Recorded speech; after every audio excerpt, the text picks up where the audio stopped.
Trump ने पहली बार होर्मुज को अमेरिका का हिस्सा बनाने की बात कही तो वो भी किसी सोशल मीडिया पोस्ट या टीवी इंटरव्यू में नहीं, बल्कि न्यूयॉर्क सिटी में हजारों लोगों के सामने। होर्मुज पर ट्रंप है क्योंकि इस तेल रूट पर कंट्रोल करके ट्रंप एक तरफ अरबों डॉलर की कमाई कर सकते हैं, दूसरी तरफ ईरान को सबसे बड़ा आर्थिक झटका दे सकते हैं। होर्मुज पर अमेरिका की नाकाबंदी जारी है और दूसरी तरफ ट्रंप अब ईरान पर अभी तक का सबसे बड़ा आर्थिक प्रहार करने की तैयारी कर रहे हैं। ईरान के खिलाफ यह अमेरिकी आर्थिक स्ट्राइक कैसे हो सकती है और ट्रंप इस स्ट्राइक के जरिए क्या क्या हासिल करना चाहते हैं, इस रिपोर्ट में आप देखिए। हॉर्मुज में अमेरिका की नाकाबंदी, लेकिन असली लड़ाई तेल की, पैसे की है और हॉर्मुज पर कंट्रोल की।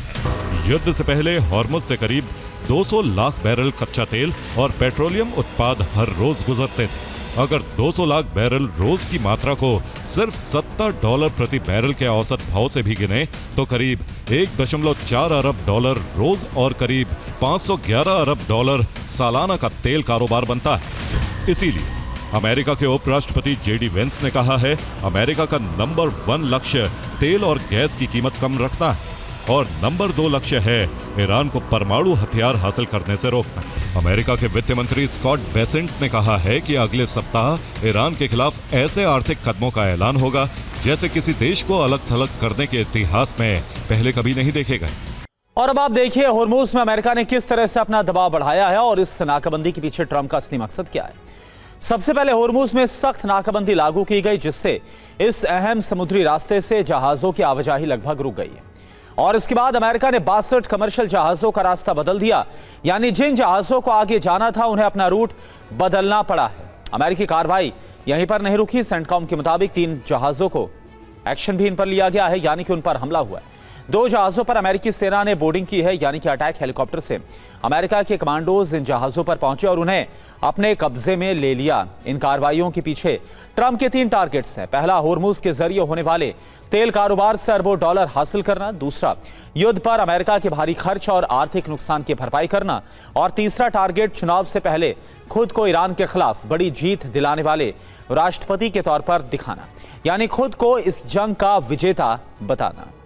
काजिम गरीबाबादी ने ट्रंप को जवाब देते हुए कहा कि हॉर्मुज को किसी ट्वीट, किसी एयरक्राफ्ट कैरियर या चुनावी भाषण से कब्जे में नहीं लिया जा सकता। स्ट्रेट कब खुलेगा और कब बंद होगा, इसका फैसला सिर्फ ईरान करेगा। ऐसा झटका जो ईरान की मुद्रा रियाल को बर्बाद कर दे, जो ईरान की कमाई की जड़ें काट दे, जो उसकी अर्थव्यवस्था की नींव हिला दे और आखिरकार तेहरान को बातचीत की मेज पर लौटने के लिए मजबूर किया जा सके। ईरान के राष्ट्रपति मसूद पेजेशकियान ने भी बढ़ती महंगाई और आर्थिक दबाव को लेकर बयान दिया है कि ईरान इस संकट को असामान्य स्थिति के तौर पर नहीं देख रहा। तेहरान का पूरा तंत्र वर्षों से प्रतिबंधों के बीच काम करता आया है। और अब आप देखिए ट्रंप ईरान पर किस तरह से इकोनॉमिक लॉकडाउन लगाते जा रहे हैं। पहला लॉक चीन पर सेकेंडरी प्रतिबंध के जरिए बनाया जा सकता है, क्योंकि चीन ईरान के तेल का सबसे बड़ा खरीदार, और इसके बाद ईरान से तेल खरीदने वाले दूसरे खरीदारों पर टैरिफ लगाया जा सकता है। अमेरिका ईरान के तेल कारोबार से जुड़ी कंपनियों को भी निशाना बना सकता है। इसमें तेल कंपनियां, शिपिंग कंपनियां, बीमा कंपनियां और बंदरगाह संचालक शामिल हो सकते हैं।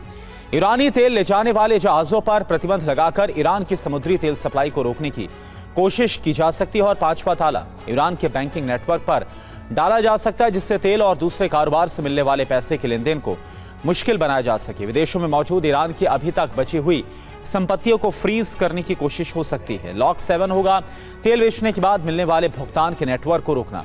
8वां ताला ईरान के शैडो फ्लीट पर कस सकता है। 8वां लॉक बंद होने के बाद ईरान पर आर्थिक लॉकडाउन लग जाएगा और इसकी शुरुआत इसी हफ्ते हो सकती है। लाल सागर में हूती के लगातार हमलों ने सऊदी अरब के सामने एक चुनौती खड़ी कर दी है।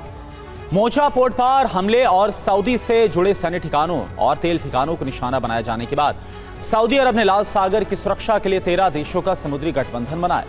और इस गठबंधन का मकसद बाब अल मंदेब, लाल सागर और अदन की खाड़ी में जहाजों की आवाजाही को सुरक्षित करना है। लेकिन सवाल यह है कि क्या इतने बड़े गठबंधन की संयुक्त ताकत हूती की मिसाइल और ड्रोन हमलों को रोक पाएगी। आप देखिए सऊदी के इस नए सुरक्षा गठबंधन के सामने हूती की चुनौती कितनी बड़ी है। हूती के सैन्य प्रवक्ता याहिया सारी ने साफ कहा है, मोचा इलाके में सऊदी समर्थित बलों, हथियार और अटैक बोट्स को निशाना बनाया गया। सऊदी की सैन्य जमावट जहां भी होगी उसे निशाना बनाया जाएगा। हूती ने सऊदी अरब के नजरान में अरामको की एक फैसिलिटी पर ड्रोन हमला करने का दावा किया है। हूती के मुताबिक यह हमला सऊदी के सैन्य विमानों की सादा प्रांत में गतिविधि के जवाब में किया गया।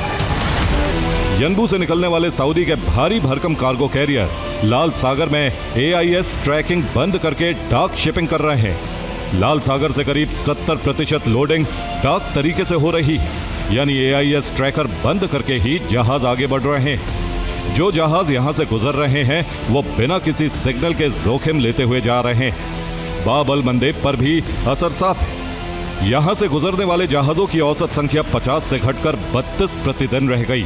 सऊदी अरब तेल को यूरोप की तरफ मोड़ रहा है। स्वेज नहर के रास्ते मिस्र की सुमेद पाइपलाइन से सिदी कैरियर तक सप्लाई पहुंचाई जा रही।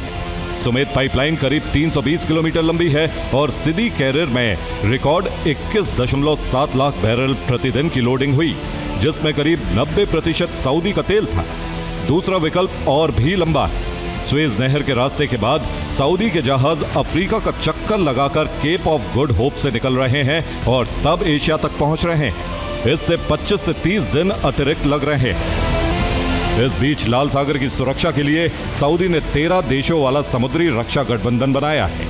इस गठबंधन में बहरीन, बांग्लादेश, कोमोरोस, जिबूती, मिस्र, Jordan, Kuwait, Pakistan, Qatar, Saudi Arab, Sudan, तुर्की और यमन शामिल हैं।